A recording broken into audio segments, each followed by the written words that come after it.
चालवण्यासाठी माननीय उज्ज्वल निकम साहेब यांची सरकारी वकील म्हणून त्या ठिकाणी नियुक्ती करावी अशा प्रकारची विनंती मी करणार आहे।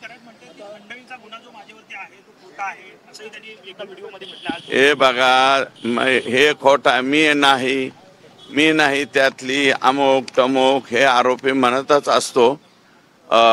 ते आता सगळं काही उघड पोलीस आहेत, ते CID आहे, CIDचे IG साहेब ज्यांच्या अध्यक्षतेखाली ही SIT नेमलेली, ते आता बघतील ना। ते काय छोटा मोठा अधिकारी थोडेच आहे, CIDच्या टॉप याच्यावरती आहे आणि साहेबांनी त्यांच्यावरती जबाबदारी सोपवलेली आहे।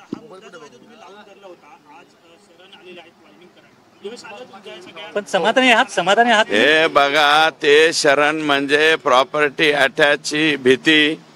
एक तर पोलीस घरादारापर्यंत गेलेले आहेत, त्यांच्या घरच्यांना उचलायला लागले चौकशीला, परत दुसऱ्या ठिकाणी उचलाउचली व्हायला लागली। मग शेवटी माणूस किती दिवस दम धरणार, म्हणून ते शरण आलेले आहेत। ते काय खुशीने वगैरे शरण आलेले नाहीत। बीडच्या पालकमंत्री पदाबाबत